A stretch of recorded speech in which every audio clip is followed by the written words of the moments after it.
In the year 1954, a man by the name of Teddy Daniels, along with his partner Chuck, make their way to a mental institution known as Ashecliffe, situated on the Boston Harbor Islands. They are under the impression that their mission is to investigate the sudden disappearance of a patient from the facility. Upon their arrival, they are greeted by Deputy McPherson, the head of security at Ashecliffe. He insists that they relinquish their firearms before they proceed any further. Once they comply, they are escorted to the office of the primary doctor of the facility, Dr. Cawley.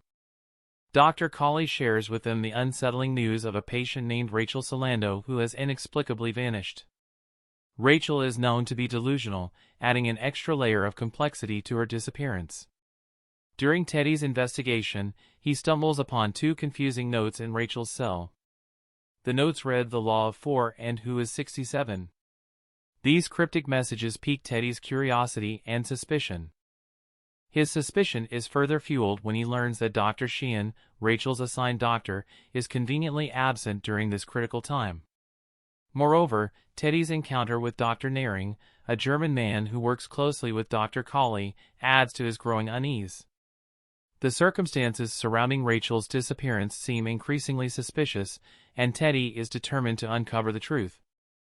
Teddy experiences a dream in which his deceased wife, Dolores, informs him that Rachel is still here. This leads Teddy to believe that Rachel didn't escape on her own and had assistance. He decides to interview other patients from Rachel's group therapy sessions, but doesn't gain any new information. During a storm, Teddy and Chuck find themselves stranded in a shelter. Here, Teddy confides in Chuck about his suspicion that Andrew Leddes, the arsonist responsible for his wife's death, should be a patient at Ashecliffe, but appears to be missing. Teddy also shares that he had a conversation with a former Ashecliffe patient, George Noyce. Noyce had claimed that Ashecliffe was involved in unauthorized experiments on political dissidents. Chuck expresses his concern that they might have been tricked into coming to the island and are being manipulated by Dr. Cawley and the rest of the Ashecliffe staff. Teddy discovers that there are 66 patients at Ashecliffe, leading him to believe that Andrew Leddes is the unaccounted 67th patient. When Rachel Solando is found alive, Teddy attempts to interview her but struggles to comprehend her seemingly irrational story about swimming in the lake. Teddy experiences a severe migraine which leads him into a dream involving Rachel, 3 deceased children, a man with scars who he thinks is Andrew Leddes, and his late wife Dolores, who urges him to locate Leddes.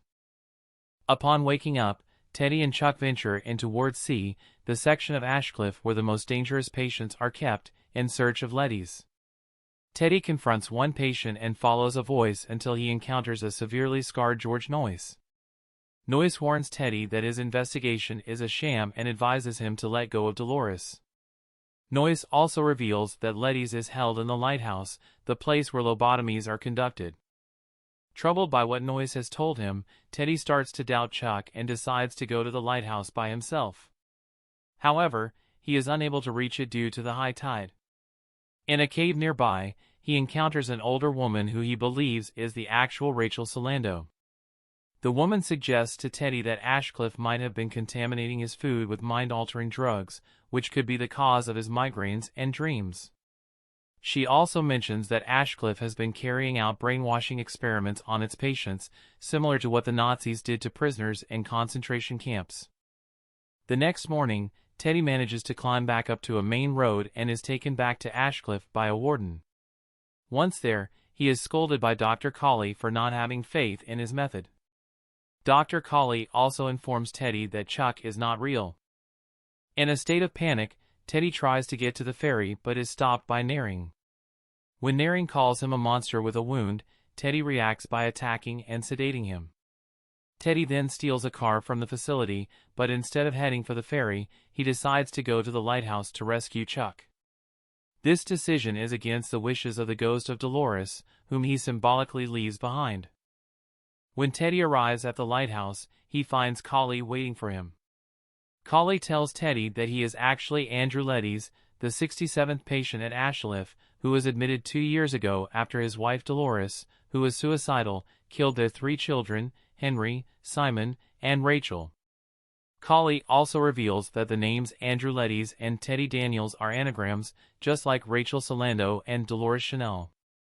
Teddy is shocked to discover that the past 2 days have been an intense form of role-play therapy, where everyone around him, including his psychiatrist Dr. Sheehan, who has been acting as his partner Chuck, has been playing a part for his benefit. Colley and Sheehan hope that they can help Teddy recover without having to resort to a lobotomy, a procedure that the medical board has suggested after Teddy attacked George Noyce for referring to him as Letty's. Colley discloses that Teddy is living in a fantasy where he is a US Marshal investigating a disappearance, as a way to avoid dealing with the painful events from his own past. After hearing these shocking truths, Teddy suddenly recalls his past life as Andrew Letty's. He remembers a tragic day when he returned home from work to find that his wife Dolores had drowned their 3 children in a lake, leading him to kill her. The following morning, Teddy acknowledges these painful memories. However, Colley warns him that he has had moments of clarity like this before, only to regress back to his delusions. Shortly after, during a conversation with Chuck, Teddy reverts back to believing he is a US Marshal, confirming Colley's fears. Teddy poses a philosophical question to Chuck, asking if it's better to live as a monster or die as a good man. After this, he walks towards the lighthouse, accompanied by Colley and others.